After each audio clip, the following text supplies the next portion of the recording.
கருணை வாழ்வே வானவர் முனிவர்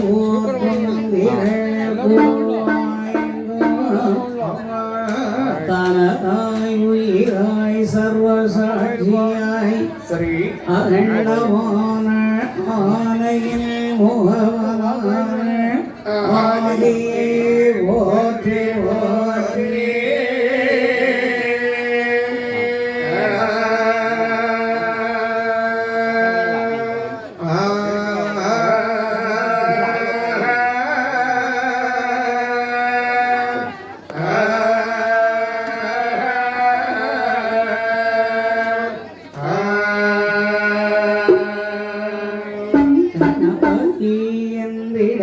கலையிடும் வல்வினை கணபதி என்றிட காலம் கைதுளோம் கணபதி என்றிட கருமமும் ஆதலால் கணபதி என்றிட கவலையோ இல்லையே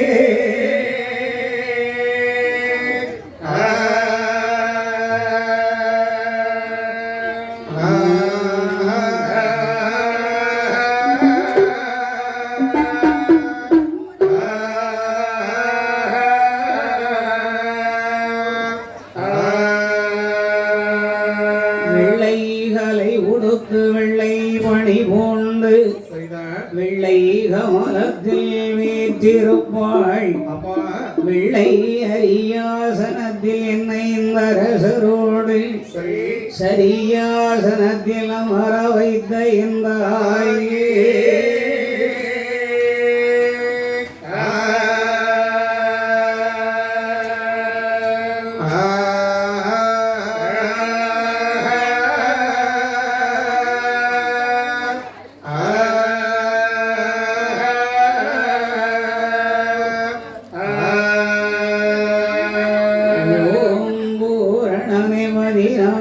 திங்கள் சேரும் அரைக்க 18 சேரும் காரணனே கருமுகில் முன்மேனி சேரும் கருணை பெற அக்ஷரங்கலந்து வாழும் வாரணனே லட்சுமியோடட்டும் சேரும் மதிமுகம் போல் விளங்கும் மாயனேய ஆரண நிறகு ராமாகருடன் மீதிலே அன்புடனே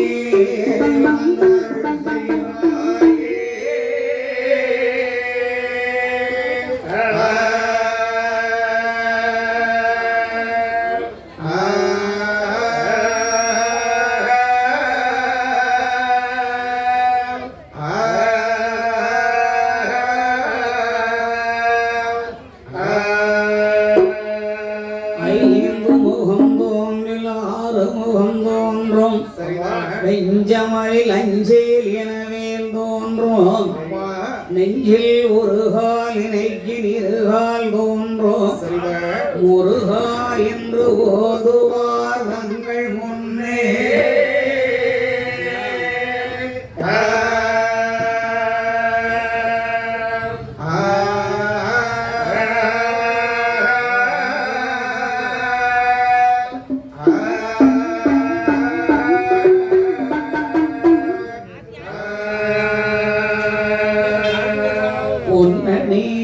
நார்வங்கில் பூங்கொடி பிரம்மசக்தி தன்னெனி வாயோன் தங்கை தாரணி உலகம் காத்தாள் வேதமும் தானாய் என்று விலகம் காத்து நின்றாள் இடி இடித்தது போல் முழக்கமும் இருகையில் கேடயம் கத்தியும் தடி எடுத்து வருகின்ற வேளையில் சத்ராதிதடம் உரண்டோடவும் அப்படி வடிவு கொண்டு பல நிறமாவன் நோய்கள் தீர்க்க வல்லவா துடி துடித்து வருகின்ற தெய்வராஜனே சிவசுடலை மாட சுவாமி என்று பேச்சு அம்மையே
பூதலும் எல்லாம் வீரந்து மாமலை மேலே தவழ்ந்து மாமலை மேலே தவழ்ந்து நல்ல புகழனது ரமவி ஜகமது வளது ஒற்றமரை வளரஸ்வதி புகழ்ந்து நான் பொழுதும் பாடுவே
குடியிருப்பாய் நிச்சயமா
என்றார்.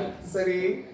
நெடிய கடல்கள் சூழ்ந்த உலகிலே 8 மலைகளிலே சிறந்த மலையாக விளங்கக்கூடியது ஆதிவள்ளி கைலாச மலை. சரிதான். அந்த கைலாச மலையிலே ஆண்டவனாகி சிவபெருமான் சரி அம்மைமை பார்வதி இடபாவம் மறுத்தி மூத்த மகனாகிய கணபதி முன்னே கற்பூரமே இருக்கு.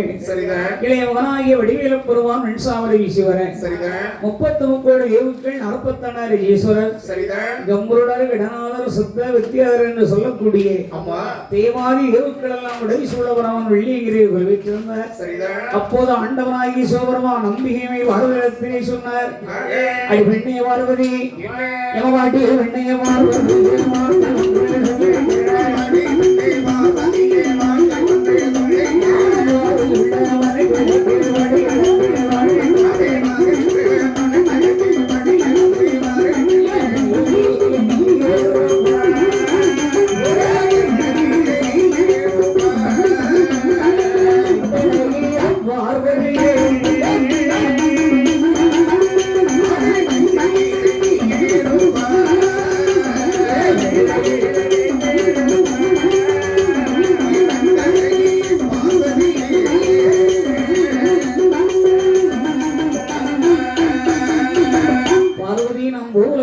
சென்று படைத்துவிட்ட மனுக்களுக்கு விடையிழந்து விட்டு வருகிறேன். இன்று பகவானும் பார்வதாதேவிடம் விடை வாங்கி பூலகத்திலே சென்று அம்மா பார்வதி வருகிறேன் என்றால் அதை மறுக்க வைத்த. ஏனென்றால் அம்மையப்பன் உலகத்திற்கு சந்திரனும் சூரியனுமாக விளங்கக்கூடியவர்கள். அதனால் நாம் இருவேறு ஒருவர் இல்லை என்றால் கைலாசமலை இருளுரையும் நீங்கள் சென்று நான் பூலகம் சென்று படைத்துவிட்ட மனுக்களுக்கு விடையிழந்து வருகிறேன். நீ அதுவரை கைலாசமலை இருப்பாய் என்று சொல்லி ஆண்டவனாகிய பகவானும் பூலகத்திலே சென்று படைத்த மனுக்களுக்கு உடனே விடையிழந்து வருகின்ற வரங்கள் அவர் நாடு நல்லதினை எடுத்து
மனுக்களுக்கு வழியிழந்து விட்டு வருகின்றார்.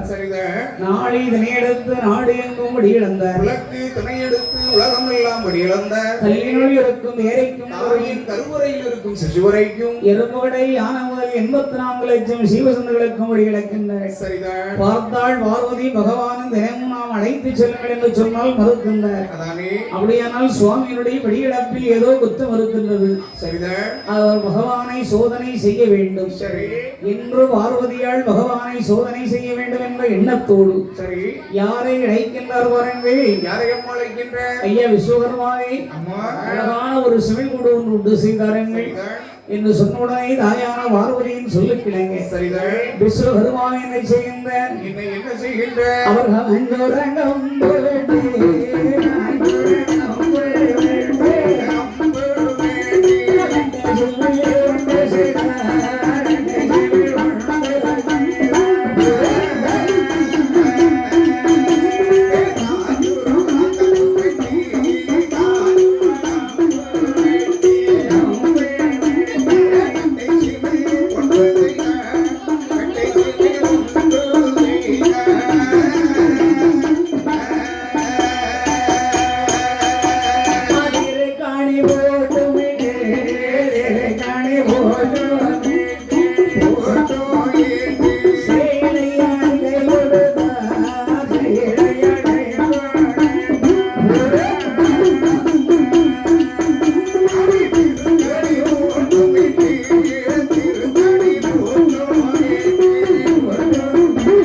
சொன்னவன். சரிங்க. சோதனை செய்ய வேண்டும் என்று பார்வதி சொல்ல கேட்டு இந்த விஸ்வகர்மாவும் ஓடோடி சென்று அதான் காஞ்சிபுரம் நம்பவெட்டி ஹெட்டை சிவில் உண்டு செய்து இணைச்சியங்களா திருக்காணி ஓட்டு விட்டு சின்ன சீனி போட்டு போடுறார். போட்டு பார்வதி அம்மன் கையிலே கொடுத்தாள். பார்வதி அம்மன் அதை வாங்கினாள். பார்த்தா சின்ன சிவில் கூடு, ரொம்ப துவாரமும் சின்ன துவாரமா இருக்கு. அதனால இது வேற எந்த ஜீவனையும் பிடித்து அடைக்க முடியாது என்றால் உடனே அம்மா பார்வதி என்ன செய்கின்றாள்? 2 சித்தரம்பை உள்ளே பிடித்து அடைக்கின்றாள். உலகுக்கெல்லாம் வழியிழக்க வேண்டிய பகவான் இந்த சித்தரம்புக்கு வழியிழக்கின்றாரா இல்லையா? இதை அறிய வேண்டும் தெரிய வேண்டும் என்று உள்ளே பிடித்து அடைத்து அது சும்மா இல்ல. அம்மா சீனி போட்டு போட்டு சின்ன போட்டு முட்டு அவ ஒளிச்சு வைக்கிறதுக்கு இடம் இல்லைன்னு சொல்லி ஏன்னா பெண்களுக்கே உரியது என்னது? பெண்கள் முந்தானை சேலை. ஏன்னா பெண்கள் நினைச்ச எந்த பொருளையும் எங்க வேணாலும் மறைச்சு வச்சிருக்கலாம். ஆமா, ஏன்னு சொன்னா கட்டின கணவனா இருந்தாலும் மனைவி அனுமதி இல்லாம பாட்டி சுருக்கு பைய தொட முடியாது. ஆமா, ஏன்னா அவ்வளவு பாதுகாப்பா வச்சிருப்பாங்க. அந்த காலத்து பாட்டிமார்கள் வச்சிருந்தாங்க சுருக்கு பை. வேல்டு பேங்க் அந்த காலம் வச்ச பை தான் இன்றைக்கு பெரிய அம்பானி வீட்லயே அதை பெரிய ஃபேஷனா கொண்டு வர்றாங்க. ஏன்னா அந்த காலத்துல இல்லாத புதுசா இப்ப எந்த காலத்தும் கிடையாது. அதனால பாருங்க, அப்படி என்ன செய்யறாள் பார்வதி அம்மன் முந்தானை சேரியில் உடைந்து எக்கடுக்குள்ளாக சொல்லிக்கிட்டா. எப்படி இங்க நம்மகிட்ட வந்ததை பார்க்க முடியும்? படியிழந்து விட்டு வர வேண்டி பகவான் என்ன செய்கின்ற அந்த எல்லா ஜீவன்களுக்கும் படியிழந்து விட்டு கைலாசமலை நோக்கி வருகின்றார்கள். தினமும் பகவான் படியிழந்து வந்தவுடனே அம்மா பார்வதி என்ன செய்வார்கள்? சுவாமி வந்தவுடனே எழுந்திருந்தும் மரியாதை நிமித்தமாக அவர் பாதத்தை நன்றாக தண்ணீர் விட்டு கழுகி பூமலர் போட்டு கணவனுடைய பாதத்தை தொட்டு வணங்குவாங்களாம். இது யார் வணங்குவா? பார்வதி அம்மா வணங்குவோம். அந்த காலத்து வயசானந்த பாட்டி அம்மாவும் கணவன் வந்தான்னு சொன்னாலே தூரத்துல வரும்போதே எழுந்திருச்சுவாங்க. இப்ப உள்ள பெண்கள் எல்லாம் கணவன் பக்கத்துல வந்தாலும் சரி, அவன் என்ன நடந்தாலும் சரி, இப்ப மணி என்ன ஆகுது? 10 மணி ஆக போகுது. அப்ப இப்ப என்ன ஆகும்? எதிர்நீச்சல் இப்பதான் முடியுது. அடுத்த நாடகம் தொடங்க ரெடியா இருக்குது. ஆமா, அதனால இப்போ மாதிரி என்ன பாருங்க என்ன செய்யறாங்க? அதாவது இப்போ எழுந்திருந்து மரியாதை செய்ய விட பரவாயில்ல. கணவனுக்கு மரியாதை செய்யும் விதமும் வேற. பக்கத்துல வந்து அதை உட்கார்ந்து இருந்தா கூட பரவாயில்ல. கணவன் அமர்ந்திருக்கின்ற போது மனைவிய எதிர அமர மாட்டாங்களாம். அந்த காலத்து பெரியவங்க. இந்த காலத்துல அப்படி கிடையாது. என்ன அவர் உட்கார்ந்து நம்ம கால் மேல் கால் போட்டு பாருவா. கணவன் கதிரை கட்டில உட்கார்ந்து இருந்தாருன்னா இந்த அம்மா அதே கட்டிலுக்கு நேரம் 2 காலை நீட்டி நெஞ்சுக்கு நேரம் நீட்டிட்டு வந்துருவாங்க. ஆமா, ஏன்னா கால் வலி, ஒரே கால் முட்டு ஒரே உளைச்சலா இருக்கு. ஆமா, வீட்டுல செய்ய வேலை அப்படி. ஆமா, அப்புறம் என்ன செய்ய முடியும்? துணி துவைக்கிறதுக்கு மிஷின், ஆமா, மாவு அரைக்க மிஷின், எந்த மசாலா அரைக்க மிஷின், பாத்திரம் கழுவுறதுக்கு மிஷின், ஆமா, எல்லாம் மிஷின் தான். வருதோ கை வலி கால் வலி இறைவன் தான் அறிவார். ஆமா, அப்புறம் உடல் நாளைக்கு வந்து அந்த பூதலிச்சுட்டு போதே இருக்கு. நல்லா தின்னு தூங்குது. அதாவது அந்த காலத்து வயசானவங்க எல்லாம் என்ன செய்யறாங்க? கடைசி வரைக்கும் நல்லா ஒரு குழந்தையே உண்டாயிருந்தாலும் சரி அவங்க காட்டு வேலை செய்து நல்ல விடுதலையில பயிரி ஆய்ச்சிட்டு வந்து வரப்பு மேல பிள்ளையும் ஜமந்து வயிற்றுலையும் பிள்ளையும் வச்சுக்கிட்டு தலையில சோத்து பானையும் ஜமக்கணும். காணாத வரைக்கும் இன்னொரு வேலை இடுப்புல வச்சுக்கிடணும். கையில பிடிச்சிட்டு ஆமா, இழுத்துட்டு வந்து கடைசி நேரத்துல என்ன செய்வா? எல்லா வேலையும் முடிச்சுட்டு வந்து அம்மா ராத்திரி பேர்கால வழியில எத்த போடுவாங்க. இவ்வளவு வேலையும் செய்து முடிச்சிட்டு அம்மா சுகப்பிரசவம் பண்ணுவாங்க. ஆனா இப்ப அப்படி இல்லை. குழந்தை என்னைக்கு உண்டாயிட்டான்னு தெரிஞ்சு போச்சு. ஆமா, டாக்டர் அப்படி சொல்லிடுவார்ல. ஆமா, ஏறின கட்டில் நீங்க இறங்க விடாயம்மா, உங்க மகளை பத்திரமா பாத்துக்கோங்க. ஏன்னு சொல்லுவோம், திருப்பதி கொஞ்சம் வீக்னஸ் ஆகுது. அவன் இறங்கி வெயிட்டு தூக்கிட கூடாது, மாடிப்படி ஏறிட கூடாது. சாப்பாடு அப்படி. ஆமா, இங்க சாப்பாடுல உழைக்கிற உழைப்பு அப்படி. இப்பதான் 3 நேரம் ஃபாஸ்ட் ஃபுட் சாப்பாடு. நைட்டு பாருங்க ஃபாஸ்ட் ஃபுட் சாப்பாடு. விளங்குமா? கணவன் வேலைக்கு போயிட்டு வரும்போதே மனைவி போன் போட்டுருவா, என்னங்க இன்னைக்கு சாப்பாடு சரியா செய்யல. ஆமா, செய்யல. எனக்கு ரொம்ப உடல் அசதியமா இருக்கு. ஒரே உடல் அசதிதான், அசதியான உடம்பு மாதிரியா இருக்கு. என்னங்க வேணா கடையில அண்ணன் கடையில போய் 2 இட்லி வாங்கிடுவோம். ஆமா ஏற்கனவே 6 மூணாச்சு. ஆமா ஏன்னா அங்கதான் சாம்பார் இட்லி நல்லா இருக்கும்.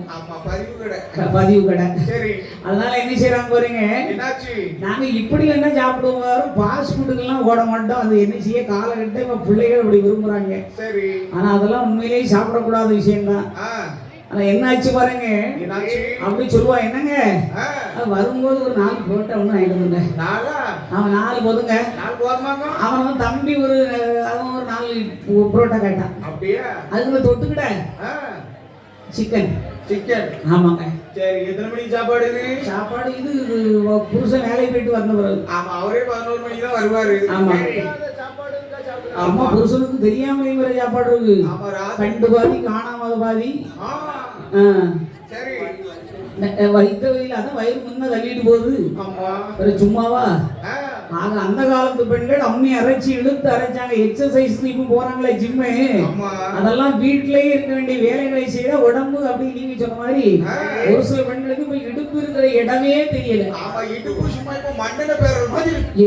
அப்பா அந்த காலத்து பெரிய வீட்டுல குலுக்க குதூலுமாங்க.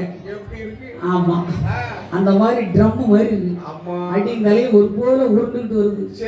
ஆனா என்னாச்சு பாருங்க, பெண்ணால பிறந்தவளுக்கு கஷ்டப்பட்டு குறிஞ்சின முன்பு வேலை செய்யணும்.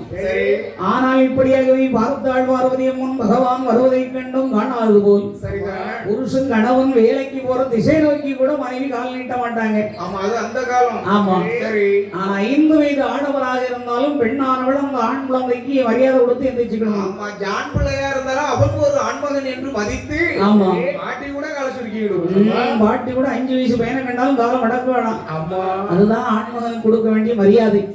அதனால என்ன சிவ போறீங்க, பார்வதியமும் அன்று காலில் நீட்டி அவரது கிட்ட என்ன படி இழந்தது இன்னைக்கு பார்த்துருவோம். அதையும்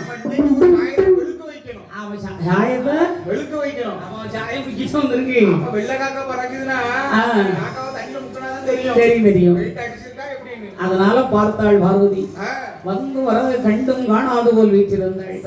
பார்த்தார் பகவான், அம்மா பெண்ணே பார்வதி, தினமும் நாம் மக்களுக்கு வடிகிழந்து விட்டு சுவாமி வாருங்கள் இருங்கள் நாதா என்று சொல்வேன். என்று பாதப்பணி செய்யக்கூடிய நீ ஒரு நாள் இல்லாத நாள் இன்றைக்கு எம்மை இன்றைக்கு முகமாக இருப்பதில்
பார்வதி தினமும் என்னை கண்டவுடனே இடமிருந்து சுவாமி வாருங்கன்னு சொல்லி பாதப்பணி செய்வாய். ஆனால் இன்று என்னை கண்டும் காணாத போல முகத்தை திருப்புரியே என்னம்மா விஷயம்? சந்தேகம் இருந்த நீட்டின காலையுமா என்ன கண்டு சுருக்க கூடாது. சிந்தனையில இருந்துட்டேன். அடே அப்பா என்ன சிந்தனை? உங்க மேல ஒரு சந்தேகத்தினாலதான். இவ்வளவு வயசுக்கு அப்புறம் வாங்கி நான் மேல என்ன சந்தேகம்? காலையில என்ன சொல்லிட்டு போனீங்க? என்ன பூலோக மக்களுக்கு படி இழக்க போறேன்னு சொன்னேன். படி இழக்க போனீங்களா? ஆமா. எல்லா உயிர்களுக்கும் படி இழந்தீர்களா?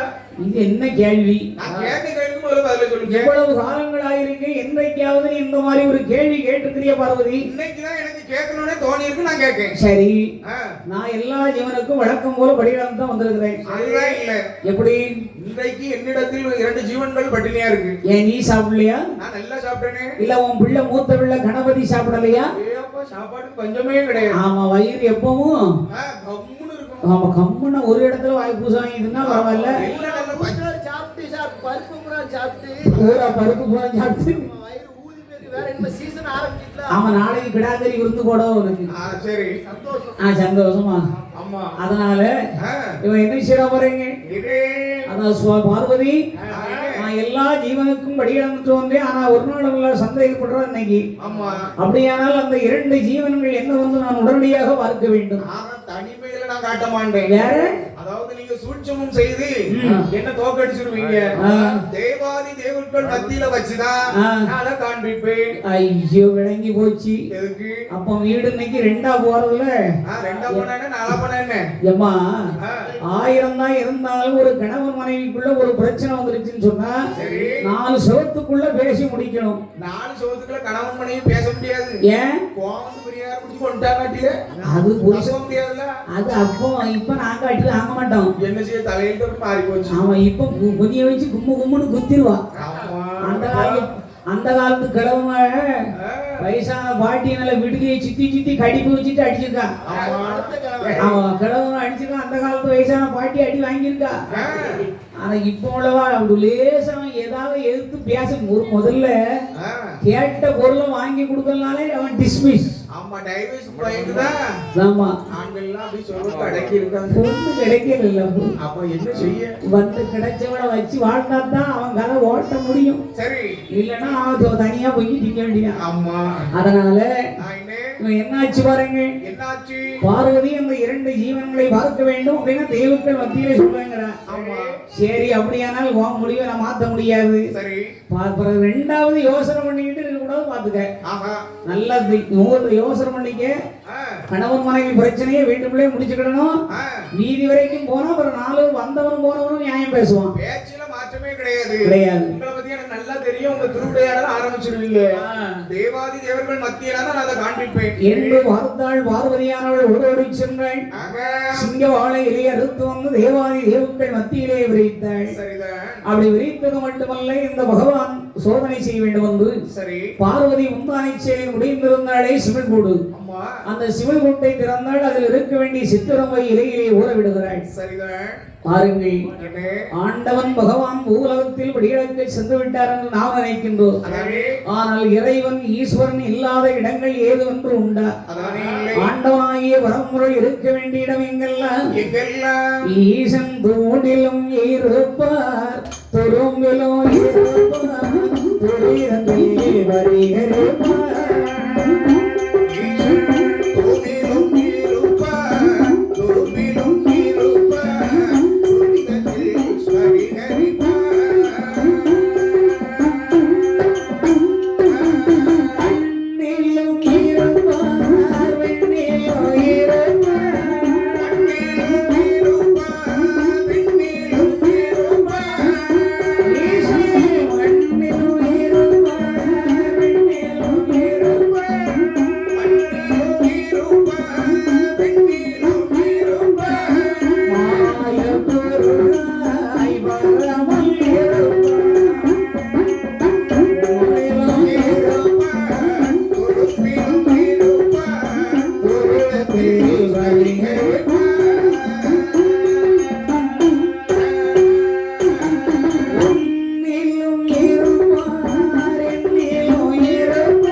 சிவம்பொருள் இல்லாத இடங்களே கிடையாது. அதானே இந்த சிவபெருமான் வடிகளுக்கு சென்று விட்டார் என்று பார்வதி நினைத்து சோதித்தாள். சரி அதான் ஈசன் மண்ணிலும் விண்ணிலும் ஆய பரம்பொருளாய் சரிதான் அதான் உன்னிலும் என்னிலும். சரி ஈசன் இல்லைன்னு ஜீவன் இல்லைன்னா நம்ம உயிரோட வாழ முடியுமா? அதானே சிவம் போச்சுன்னா சவம் அதான் பொய்யா சிவம் போயிட்டாரா அம்மா அப்ப சவத்தை எப்ப தூக்குமா அம்மா உடனே வச்ச பேர் மாறிடும். சரி ஒரு இல்லை அவனுக்கு வைத்த பேர் மாறிவிடும். அதானே எல்லாமே மாறி அவனுக்கு சவம் என்ற பெயர் கிடைக்கும். அம்மா உடலை விட்டு உயிர் போனால் மெய்யாகிவிடும் மெய் பொய்யானது பொய்யானது. சரி அப்படியானால் இந்த உடம்பு சிவன் இருக்கும் வரைக்கும் சிவன் இருக்கும் வரைக்கும் தான் அதுக்கு வேவாளி. அம்மா சிவன் போனதுக்கு அப்புறம் அவன் சவம். சரி அதனால அப்படிப்பட்ட இந்த ஈசன் ஆக அதான் பாருங்க அதாவது ஆண்டவனாகிய பரம்பொருள் சரி பாலுக்குள் வெண்ணெய் போல. அதானே பால் என்று எடுத்தால் ஒரே பொருள் தான். அம்மா அதற்குள் மறைந்திருப்பது மோர் தயிர் வெண்ணெய் நெய் சரி என்று சொல்லக்கூடிய அனைத்தும் உள்ளாகி வைத்திருக்கின்றது. சரிதான் அதனால் அப்படிப்பட்ட இந்த ஈசன் ஆக அவன் இறைவன் ஒருவனை அவனுடைய ரூபங்கள் பல வடிவங்கள். சரி அதனால் பாருங்கள் என்ன அந்த ஆண்டவன் எள்ளுக்குள் எண்ணெயாக ஆக என எள்ளுக்குள் எள்ளு தெரியும், அதுக்குள்ள இருக்கிற எண்ணெய் நம்ம கண்ணுக்கு தெரியுமா? தெரியாது. அதை போன்று இறைவன் ஈசன் எங்கும் ஏக பரம்பொருளாய் குடிகொண்டிருக்கின்றார். அப்பேற்பட்ட இந்த சிவபெருமானங்கை எல்லா மக்களுக்கும் ஜீவனுக்கும் படியிழந்தாரே. அம்மா கருவில் இருக்கும் சிசுவரைக்கும் கல்லுக்குள் இருக்கும் வேலைக்கும் படியிழந்த பகவான் இந்த பார்வதி மடியில் இருக்கிற சித்திரமுக்கு படியிழக்காம இருப்பாரா? மாயம் இந்த அவனியில் உண்டோ? இரண்டு சித்திரங்களுக்கு ஆளுக்கு ஒரு வினையரிசியை படியிழந்திருந்தார். அந்த ஆளுக்கு ஒரு வினையரிசியை கவ்விக்கொண்ட இந்த சித்திரமு இலையில் எப்படி வருகின்றது? அது சுற்றி சுற்றி வர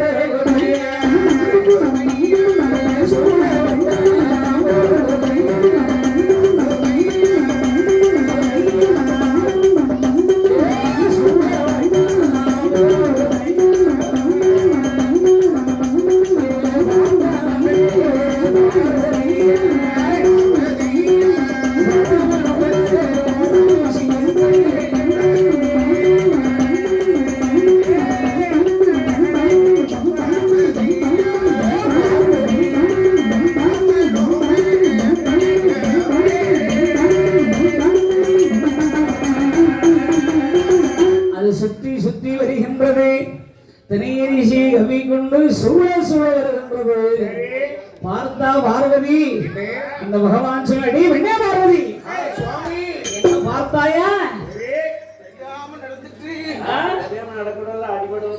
இது என்ன மேல அடிக்கும்போது வரல இப்போ வருதுன்னு ஏம்மா என்ன பார்த்தியா? நான் படி இழந்தனா படி இழக்கலையா? என்னத பார்க்க கீழே பார்க்க எழுது படி இழந்திருக்குன்னு நான் எவ்வளவோ சொல்லி பார்த்தேனே ஒரு வார்த்தை கேட்டியா? எல்லாம் படி இழந்துட்டு வந்தேன் நீ கேட்க சொல்ல சொல்ல என் வார்த்தைக்கு சற்றும் மரியாதை கொடுக்காம இருந்தாயே பார்வதி. இப்ப ரெண்டு ஜெயவனுக்கு படி இழந்தனா இல்லையா?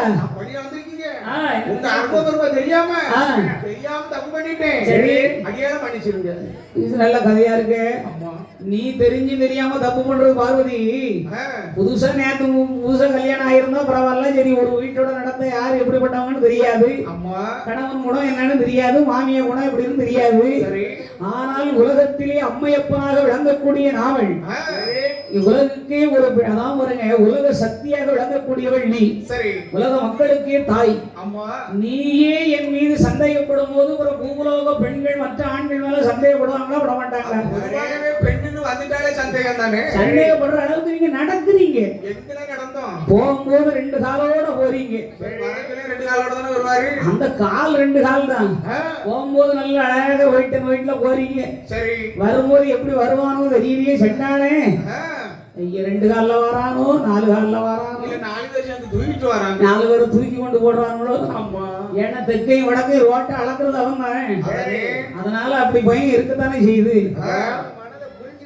ஆமா யார்கிட்ட பாடு பேசணுமா? அது சரி உனக்கு சரியில்லை, நான் வீட்டுல சொல்ல வேண்டியிருக்கு. என்னாச்சு பாருங்க பார்வதி, நீ அறிந்து அறியாமல் தவறு செய்த என்று என்கிட்ட சொல்ற. அந்த வார்த்தையெல்லாம் என்கிட்ட இனி நடக்காது, உன் பாச்சா பலிக்காது. சரி, அதனால இவ்வளவு காலம் என்னோடு வாமமாக வீட்டிலிருந்து என்னை பற்றி அறியவில்லையே. சரி, நான் ஈசனாகிய ஆண்டவன் எப்பேற்பட்டவன், எப்பேற்பட்டவர்கள் எம்மாறைக்குள்ளே இருந்தாலோ அரணறியமாயும் செம்புக்குள்ளே இருந்தாலோ சிவனறியமாயும்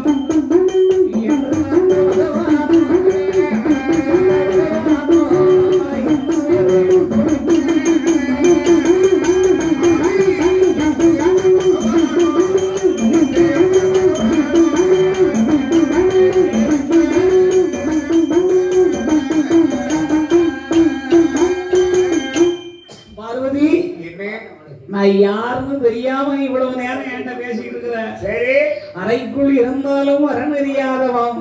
ஆமா, நான் இல்லை. சரி, செப்புக்குள் இருந்தாலும் சிவனறியா மாயமில்லை. என்னை யாரும் அறியாமல் சோதனை செய்த காரணத்தினால் ஆக, நீ என்னை விட்டு விரைந்திருக்க வேண்டிய காலம் வந்து விட்டது. சுவாமி, இந்த வார்த்தை சொல்லிட்டீங்க, நான் தங்களை விட்டு பிரிந்து இருப்பதா? ஆமா. என்னால அது முடியுமா? பார்த்தா பார்வதி, ஆமா, சுவாமி, என்ன? ஒரு புருஷங்கிற முறையில நீங்க எனக்கு கணவர், ஆமா. நான் உங்கள் வாமமாக வீட்டில் இருக்க வேண்டிய மனைவி. சரி, இதுவரைக்கும் நான் எதுக்காவது ஆசைப்பட்டிருப்பேனா? அதானே. இந்த பாருங்க, என்ன? வேணா ஒரு 5000 ரூபாய்க்கு பட்டு புடவை கேட்டிருப்பேன். 5000 ரூபாய்க்கு பட்டு போய் கேட்கணுங்கம்மா. ஆமா, என்னைக்கா நீங்க வாங்கி தந்திருப்பீடாக்கும். கேட்கத்தான் செய்யறேன், ஒண்ணும் நடக்க மாட்டேங்குது. புருஷன் வருமானத்துக்கு தகுந்தபடி கேட்டா வாங்கி கொடுப்பாரு. ஆமா, அவர் வாங்கதே 500 ரூபாய் சம்பளம். நம்ம 5000 ரூபாய் பட்டு கேட்டா அவர் எங்க போவாரு? பொங்கலுக்கு தீபாவளிக்கு அன்னைக்கு ரேட் அதிகம். ஆமா. சௌரியமான நேரத்துல கேட்டா வாங்கி தருவோம். ஆமா, இல்லைன்னா கிழிச்சிருவாரு எல்லாத்தையும். ஆ, வாங்கி நீங்க தந்துருவீங்க. நானும் அடுத்த கொடுக்கறத பார்த்துட்டு வாங்கிட்டு போறவன். இந்த பாருங்க, 2 பீரோல நிறைய துணி இருக்கும். கடைசி வரைக்கும் அடுத்த ஒரு துணியை தான் பார்த்து ஏங்க வரும். 2 வீரவை மத்த வீரவை கொண்டு வைக்க. ஏன்னா தலையில கொண்டு வச்சிருக்கோம். ஆமா அப்பா, அதெல்லாம் அந்த காலத்துலாம் வருஷத்துக்கு ஒரு கோயில் கூட வந்தா ஏதோ ஒரு 2 துணி கிடைக்கிற ரொம்ப கஷ்டம். ஆமா, ஒன்னு அலசி ஒன்னு உடுக்கணும். சரி, மாத்து துணி. அம்மா, இப்போ என்ன செய்றாங்க? ஏன்னா இப்ப புருஷன் உழைச்சு கையில கொண்டு கொண்டாடிட்டு கையில கொண்டு கொடுத்துடலாம். இப்ப பூரா ஆன்லைன்ல விளையாடுது துட்டு. நிறைய இப்ப என்ன செய்றாங்க பாருங்க. என்ன? இப்ப அப்படி இல்ல, 5 நேரம் கூட வருதா? அம்மா, 5 நேரத்துக்கு 7 சேலை எடுத்துறான். சரி, அவன் மஞ்சப்பட்டிக்கு ஒண்ணு, ஆ, முளப்பாரிக்கு ஒண்ணு, சரி, வில்லு பாட்டு பாக்குறது. வில்லு பாட்டு பார்க்க பரவாயில்ல, நம்ம ஊர்ல மக்கள் வந்திருக்காங்க. ஆமா, அவன் அதுக்கு ஒரு சேலை. சரி, ஆக இப்படி ஒவ்வொரு நேரத்துக்கும் ஒவ்வொரு சேலை. சரி, அவன் மாடல் அதான் அது சேலை 500 ரூபா 1000 ரூபா தான் இருக்கும். அம்மா, அதுக்கு சட்டை துணிக்கு கூலி கொடுக்க முடியல. அதானே. கடவுளே, ஒரு சின்ன மாடல் வையானா 800 ரூபா வேணுங்க, எல்லாம் 1000 ரூபா வேணுங்க. அம்மா, ஐயா, நீ மாடல் வச்சதே போதும். அம்மா, ஆ? சரி, அந்த மாதிரி கதை ஓடிக்கிட்டு இருக்கு. ஆ, அதனால அவன் என்ன செய்யறான் பாருங்க. என்ன செய்யுங்க? இந்த ஆண்டவனாகி சிவபெருமான் பார்த்தார் உடனே பார்வதி, சுவாமி, அவன் என்னை விட்டு விரைந்திருக்குன்னு சொன்ன உடனே அம்மா பார்வதி நினைச்சா, சுவாமி, என்ன? தங்களை விட்டு நான் அரைச்சனமும் விரைந்திருப்பேனா? சரிங்க. இந்த பாருங்க, என்ன?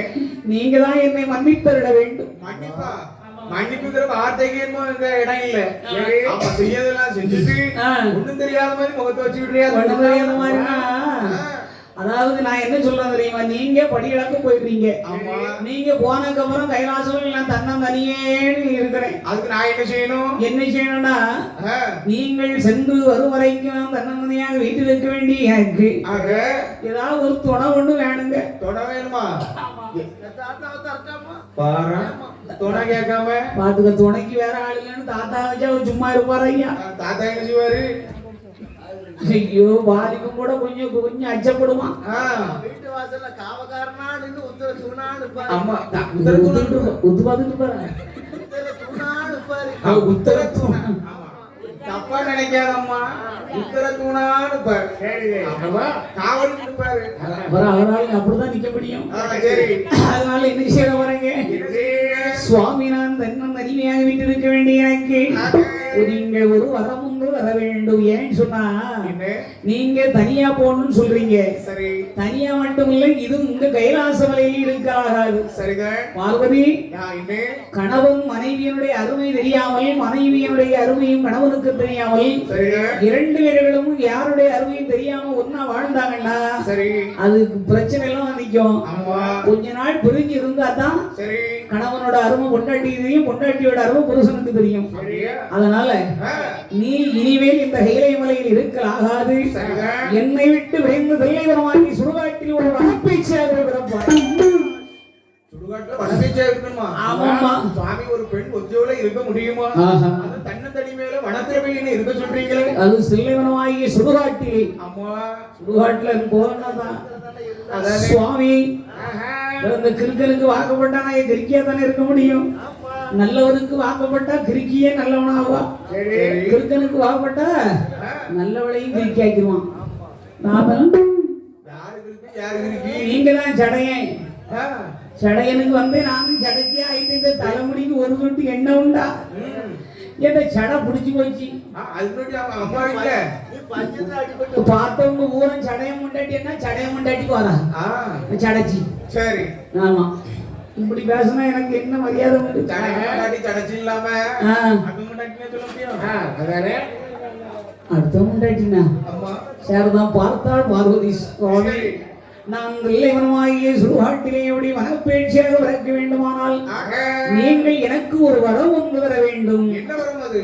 என்ன வரம் தெரியுமா? என்ன வரும்? கையில் வைத்து விளையாடு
நான் வெள்ளைவனமாகிய சுடுகாட்டில் வனப்பேட்சியாக வளர்க்க வேண்டுமானால் நான் தனிமையாக இருக்க முடியாது. அதனால் ஏனென்றால் எந்த காலத்திலும் பெண்ணானவள் தனித்து வாழ முடியாது. அம்மா ஆமா, ஒரு பெண்ணானவள் பிறந்த வீட்டிலேயே அவர் தாய் தந்தை துணையாக இருக்க வேண்டும். சரிதான். வளர்ந்து அவள் வாக்கப்பட்டு செல்லக்கூடிய இடத்திலே சரி அவளுடைய தாலி கட்டிய கணவன் துணையாக இருக்க வேண்டும். கண்டிப்பாக. அப்படி கணவன் துணை இல்லை என்றால் அவளுடைய பிள்ளை இருக்க வேண்டும். சரி அவன் அதனால சுவாமி, என்ன இப்போ நீங்க எனக்கு என்ன செய்ய வேண்டும்? என்ன செய்யணும்? நீங்கள் எனக்கு துணையாக இல்லாவிட்டாலும் எனக்கு ஒரு பிள்ளை வர வேண்டும். பிள்ளை வர வேணுமா? ஏன் இது முன்னாடி அந்த பிள்ளைகள் எங்க போச்சு?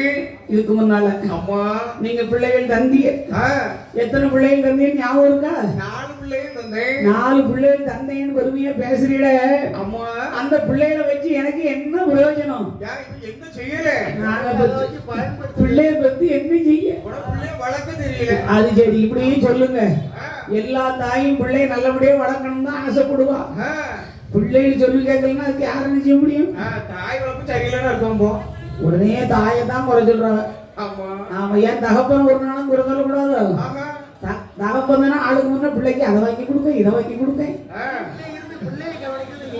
ஆமா, அவர் வெளியில போவாரு, 4 வேலையை செய்ய வேண்டியிருக்கும். அவன் நிறைய பேர் இப்ப ஆண்கள் வேலை செய்யறாங்க. அம்மா பொம்பளை இல்லைன்னா நிறைய குடும்பத்துல அடுப்புல பூனை வைக்கணும். அடுப்பு இருக்கு, அடுப்பு கேஸ் எடுக்கும். சரி. அதனால என்ன ஆச்சு வரீங்க? என் தாயான பார்வதா தேவியம்மன் சொல்கிறாள், சுவாமி பிள்ளைகள் 4 பிள்ளை தந்தை என்று சொன்னீர்களே, முதலாக கணபதி. அம்மா அவன் என் பக்கத்திலே இருக்கிறான். அவன் சந்தி தோறும் பூசை வாங்கி அவன் எங்க இருக்கிறான் பாருங்கள்.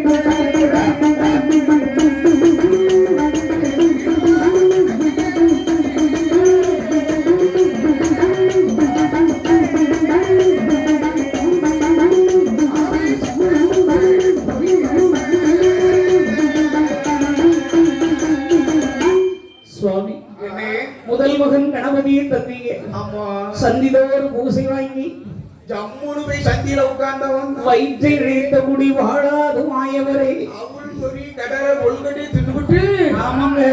ஜம்முனு உட்கார்ந்து ஏ அம்மா, எதுக்கு சந்தியில போய் உட்கார்ந்துருக்கான்? தாயை போல பெண் கேட்டு சந்தியாவே உட்கார்ந்தவன். தாயை போல குணத்திலையா இல்ல அழகுலையா? குணத்தில. குணத்துல. ஆமா. ஏன்னா தாயை போல அழகுன்னு சொல்லிடக்கூடாது, குணத்துல இருக்கணும். அம்மா அழகு இருந்துட்டா போதாது, குணம் இருக்கணும். உள்ளத்துல நல்ல குணம் இருக்கணும். அம்மா ஆமா. அதனால இப்ப அழகு இல்லனாலும் அழகு ஆக்கிடலாம். எப்படியா? ஆமா. ஆமா, குரங்கையும் கிளிய மாத்திருந்தாங்களாம்ல. குரங்கையும் கிளிய மாத்திருவாங்க. மாத்த 4 நாள் வெயில விட்டா வேலைக்கு விட்டா தெரியும். சரி. ஆமா. தோல் எப்படி போகுது, அது என்ன பிராய்லர் மொழி தோல் உரிச்ச மாதிரி போகும்.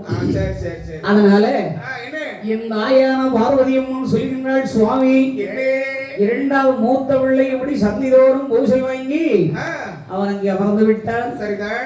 ஆனால் இடையமாக இருக்கின்றானே வடிவேலன். அப்ப அவன் சூரனை சம்பாதிக்க வேண்டும் என்று திருச்செந்தூர் கடற்கரையில போய் அமர்ந்துச்சான். சூரனை சங்கரித்து கந்தனும் 2 பொண்டாட்டியோட கடற்கரையில உட்கார்ந்துட்டான்.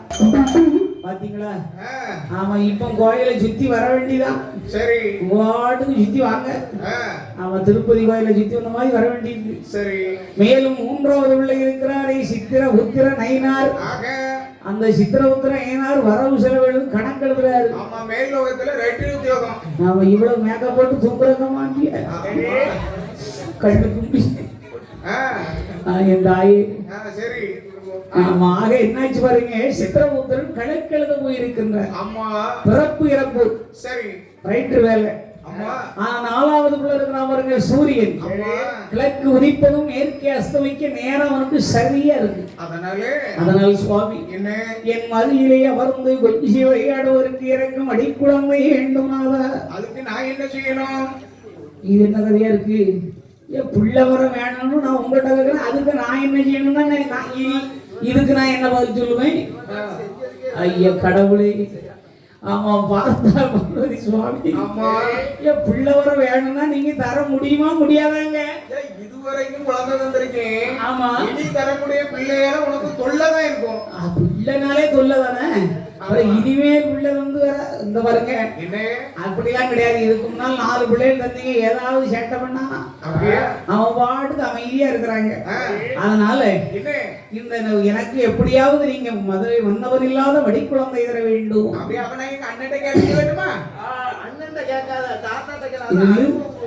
பிள்ளை உங்ககிட்ட கேட்டா அண்ணன் கிட்ட கேட்கண்டா. இது சரியில்லையே. இல்ல அண்ணன் கிட்ட போய் பிள்ளை வர கேட்கண்டா. அப்ப நீங்க எதுக்கு இருக்கீங்க? அதாவது அண்ணன் சொல்லுக்கு கட்டுப்பட்ட தம்பி. ஓ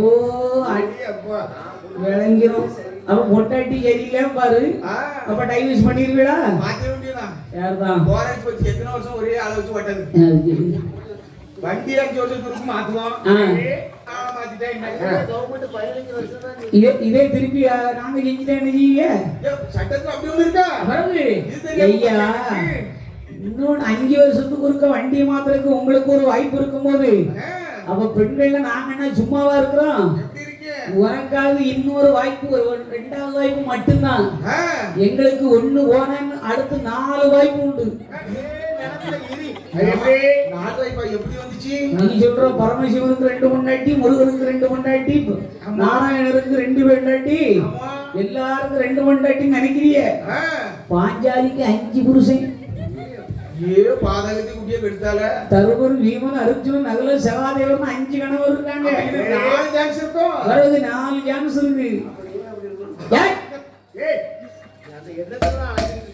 என்னத்துல அவன் சொல்லும் போது நாங்க பிறகு சும்மாவா இருக்க முடியும்?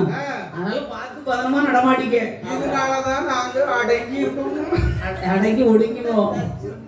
ஆமா ஆமா. அது ஒரு கதையில அதுக்காக பாஞ்சாலியம் அப்படி கிடையாது. 5 பேருக்கு காரணம் இருக்கு. ஆமா, 5 ஒரு தேவி அழியாத பத்தினி திரௌபதி.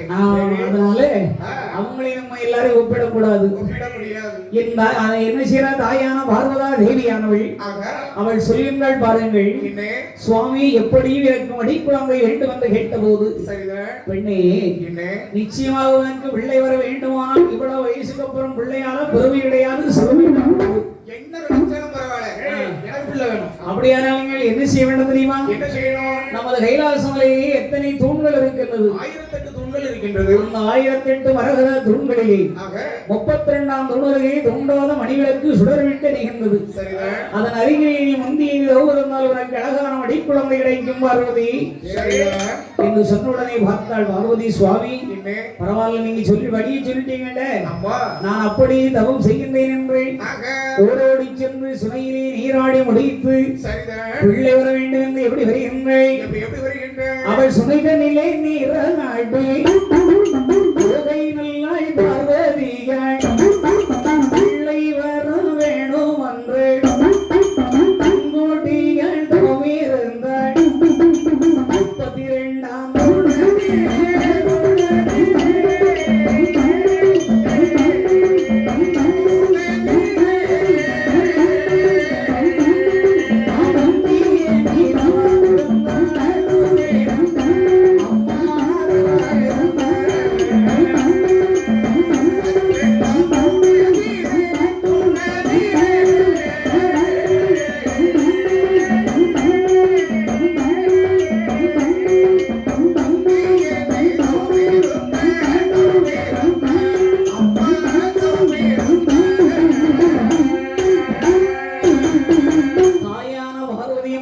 32ஆம் சொல்லி சுனையிலே நீராடி முடித்து கூந்தலை ஓதி முடித்து அவள் நனைந்த முந்தி துவராமல் 32ஆம் தூணதிலே அப்படியே அம்மா நனைந்த முந்தி துவராமல் 41 ஒரு மண்டலமாக சிவாய நம நமச்சிவாய என்று 5 எழுத்து மந்திரத்தை உச்சரித்து இடைவிடாமல் அம்மா தவம் இருக்கின்றாள் ஒரு மண்டலமாக. அப்படி தவம் இருக்கின்ற போது பார்த்தார் பகவான். பார்வதி கஷ்டப்பட்டு கடுமாறு பட்டு தவம் இருக்கிறார். அதனால் இந்த பார்வதி அம்மனுக்கு நாம் குழந்தை வரம் கொடுக்க வேண்டும் என்று பகவான் பார்வதி அறியாமல் எப்படி குழந்தை வரம் கொடுக்கின்றார்? அவர் உண்டாகாத மணி விளக்கை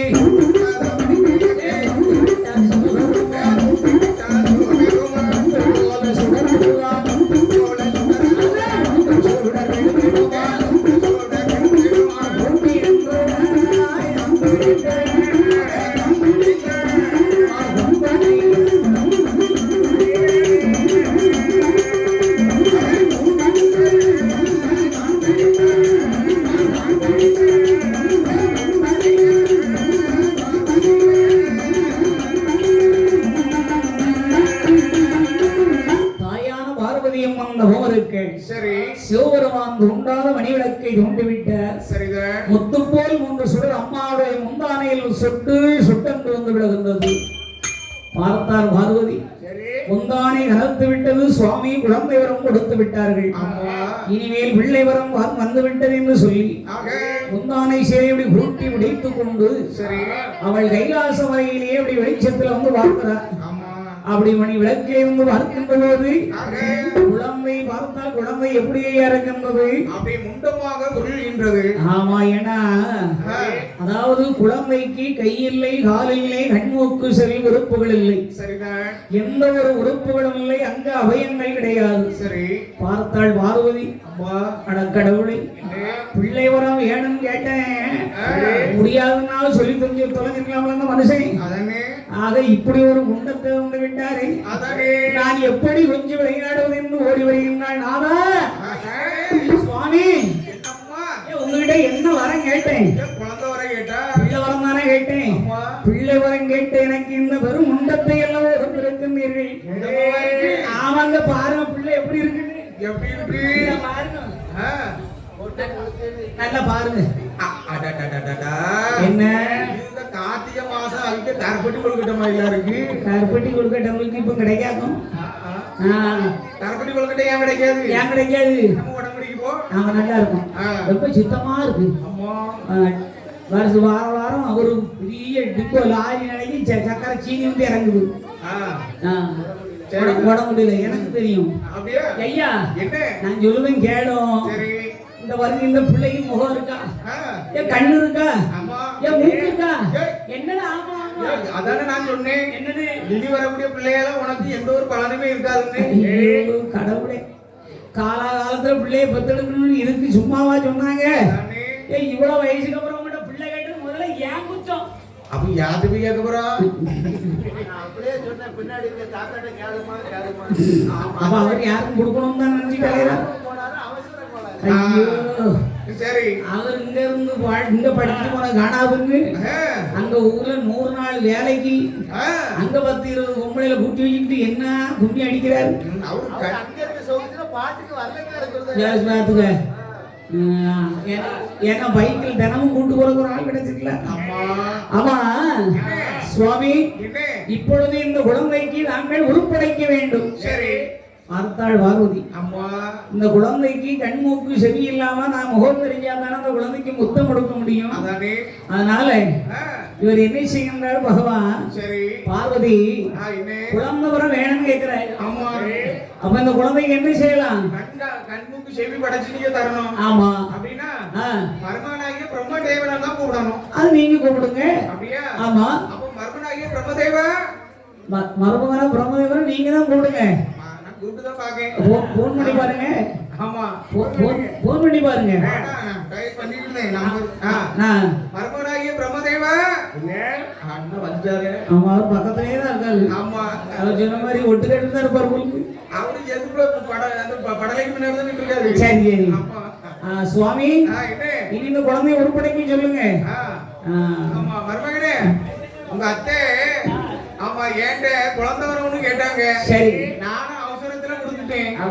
அந்த மாதிரி எசக்கு பசங்க ஆகி போச்சு. அதனால நீங்க தான் ஒரு வழியை உண்டு செய்யணும். ஆமா, பார்த்தா மருமகன் பார்த்தாரு.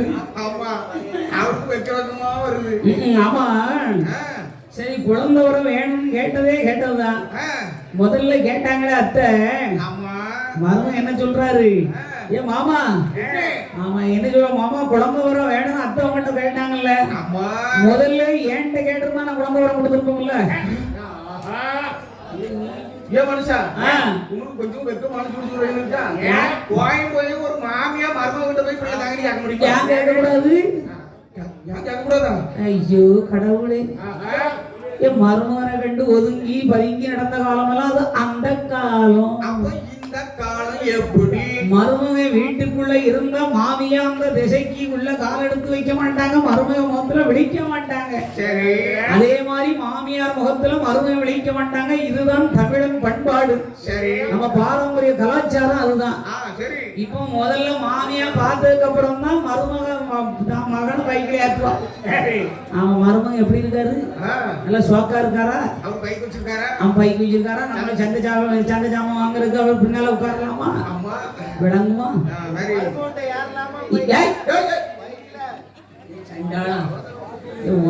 வாய கழுகுனல்ல. இவனையெல்லாம் எங்க கொண்டு வைக்க திருக்கோளி மாலையில இருந்து விட்டுற வேண்டியா? ஐயா என்ன பேசுற பேச்ச ஆமா. அதாவது என்னாச்சு பாருங்க, மருமகனாகிய பிரம்மதேவன் அவர் சொன்ன அர்த்தத்தையும் நம்ம அர்த்தம் இருக்கு. ஏனென்றால் இந்த உலகத்திலே படைக்கும் தொழிலை சேர்ந்தவர் இந்த பிரம்மதேவன். ஏன்னா அவர் தான் எந்த உலகத்தில் எந்த பொருள் தோன்றினாலும் அவரை அறியாமல் படைக்க முடியாது. யார் யாருக்கு என்ன கர்மா கொடுக்கப்பட்டிருக்கிறாரோ அவரவர்கள் அந்தந்த தொழிலை செய்யணும். நம்ம தலையில எழுத்துலாம் பிரம்மன் எழுதுன எழுத்துதான். ஒருத்தர் அழகாகவும் ஒருத்தர் அழகு இல்லாம ஒருத்தர் அழகாகவும் அழகு இல்லாம படைக்கிறது எல்லாம் அவர் வேலை. அதான் பிரம்மதேவனுடைய படைப்பு. அதனால அவர் சொன்னதுல ஒன்றும் தப்பு கிடையாது. நாம அதுக்காக மாமியார் மாமான்னு தவறா நினைச்சிடக்கூடாது. கண்டிப்பாக. அதனால இந்த குழந்தைக்கு உருப்படைக்கிறேன் என்று அழகா என்ன செய்கிறார் பாருங்கள். என்ன செய்கின்றார்? குழந்தையுடைய வாங்கியார் கை கால் கண் மூக்கு செவி உறுப்புகள் படைத்தார். ஆமா, என்ன குழந்தை வேண்டும் வந்தார்? ஆண் பிள்ளை வேண்டும் வந்தார்கள். அழகான குழந்தைக்கு உறுப்புகள் எல்லாம் படைத்து அங்க அபயங்கள் படைத்து அதனால என்ன செய்ய வரீங்க? ஆண் பிள்ளையாக உருப்படைத்தார். ஆண் பிள்ளையாக உருப்படைத்தாலும் போது ஆங்கார பார்வையோடு படைக்கின்ற ஏன்னா கண்கள் ரெண்டும் தூய வட்டில போல தொலைங்குது. கும்பா வட்டில மாதிரி தொலைங்குது. அப்படிப்பட்ட அழகான ஆண் பிள்ளையை உருப்படைத்தார். ஆமா, பார்த்தார் மாமா. இப்ப குழந்தை எப்படி இருக்குன்னு பாருங்க. அழகா இருக்கு. நீங்களும் கைப்பட்ட பிறகுதான் பிறகு புருஷனுங்கிற லட்சணத்துல மருமகன் கை வைப்பாரு. சுவாமி மரமண்டை வச்சாரு. எங்க கை வைக்காம ஐயோ கடவுள் நீ குடும்பத்தை பிரிக்கிறது தான் இவங்களுக்கு அம்மா ஆமா ஆமா ஆ ஐயா என்ன பிள்ளை பாப்பா இப்ப எப்படி இருக்குன்னு அம்மா பிள்ளை பாத்தீங்களா அதான் அவரவர் தொழிலை அவரவர் செய்யணும்னு சொன்னான் சரி மருமகன் பிரம்மதேவன் அப்படி குழந்தை கை வச்சதுதான் சரி இந்த பாருங்க அழகான முகம் ஆ நல்ல கண்ணு மூக்கு மொழி எல்லாம் ஆ கண்ணு மட்டும் கொஞ்சம் சரியில்லையே கண்ணி யாருமே இருக்கு உங்களே வருது சுவாமி என்ன மேதானே இருக்கு கண்ணுக்கு திருட்டு கண்ணு மாதிரி முழிக்குது பயப்பட ஆ இந்த பாருங்க என்ன உங்க உங்க உங்க சைஸும் தெரியுது உங்க அம்மா சைஸ்லயும் தெரியுது யான் சேச்சிங்க அம்மா சேச்சி தானே ஆமா. தப்புல ஏன் தம்பி சேச்சில தான் தெரியப்படாது அது தெரியலாமே ஏ தப்புல சொக்காரம் தானே அப்படியா ஆமா தம்பி சைஸ்ல தெரியல எழுத்த வீட்டுக்காரன் செய்யலாம் தெரியப்படாது சரி சொல்லப்படாது ஆ. யார் காலம் ஆகும்போது அவர் எதிர்த்தால வந்திருக்கலாம் இல்ல யாருக்கு எழுத்த வீட்டுக்காரரா அதனால அவரை தப்பா நினைக்கவும் கூடாது அது யாரு காலம் ஆகும்போது அதுக்கு பிறவா பிள்ளை உருப்படையாங்க ஐயா அதாவது ஆண்டவனாகிய சிவபெருமான் குழந்தைக்கு உருப்படைத்து அழகாகவே என்ன செய்கின்றார் கொடுத்தார் அந்த சிவபெருமான் ஜீவனாகிய உயிர் கொடுத்தார் சரி அம்மை பார்வதி சக்தியை கொடுத்தாள் அம்மா குழந்தை உயிர் உண்டாகி கோக்குரலிட்டு அழுகின்றார் ஆக நாதா என்ன நீங்களே இந்த குழந்தைக்கு அழகான ஒரு பெயர் நாமத்தை சூட்டி விடுங்கள் சரிதான் என்று சொன்னபோது என் தாயான பார்வதி அம்மனுக்கு ஆக பிள்ளை வரம் கொடுக்க வேண்டிய பகவான் அப்படி வனப்பேச்சியாகவே இருக்கக்கூடியவை ஆக அந்த குழந்தை வரத்தையானவள் வாங்குகிறாள் வாருங்கள் எப்பேர் விட்ட பேர் நாமத்தை சுட்டு கொடுக்கின்ற பேர் பெற்றலாம் சுட்டுகின்ற அவன் சுடரொளிவை வேறந்ததினா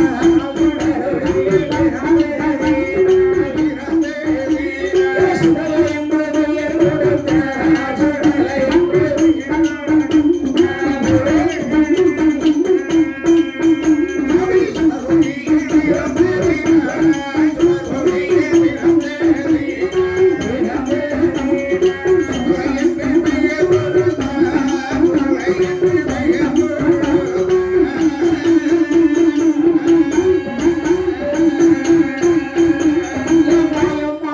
பிறந்ததினா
ஆனால் அப்படி இந்த குழந்தையானது சரி ஆனால் சிவன் உயிர் கொடுத்தாள் அம்மை பார்வதி சக்தியை கொடுத்தாள் சரிதான் உயிர் உண்டாகிய போது சிவபெருமான் குழந்தைக்கு வேதாமத்தை சூட்டினார் ஆக அவன் சுடரொளியில் பிறந்ததினால் சுடை என்றும் மாயமாகவே அவன் பிறந்ததினால் மாயாண்டி என்றும் முண்டமாகவே அவன் உருண்டதினால் முண்டன் என்றும் அதான் முண்டன் மாயாண்டி ஆ, சுடலை என்றும் ஆமா சுடலை மாயாண்டி முண்டன் என்றும் முப்பெயரை சுட்டினார் முக்கணனாகிய சிவபெருமான் சரி குழந்தையை பார்த்தார் அம்மா இப்ப பார்வதி இன்னே பிள்ளை இல்லைன்னு எனக்கு ரொம்ப வேதனைப்பட்டேன் அம்மா இப்ப அழகான ஆண் பிள்ளை ஆங்காரம் பார்வை சரி சிவ சுடலை மாயாண்டி முன்னன் என்ற வேதாமத்தை சூட்டிருக்கின்றேன் சரிதான் இனி பிள்ளையை வளர்ப்பது உன்னை சேர்ந்தது நான் பார்த்துக்கிட்டேன் ஆமா அம்மா பிள்ளை வளர்ப்பதுன்னு சொன்னதா நாதா என்ன குழந்தை தந்துட்டீங்கல்ல அம்மா அதை எப்படி கண்ணும் கருத்துமா வளர்க்கிறேன்னு நீங்க பாருங்க சரி என்றாள் பார்வதி அம்மன் குழந்தையை கையிலே வாங்கி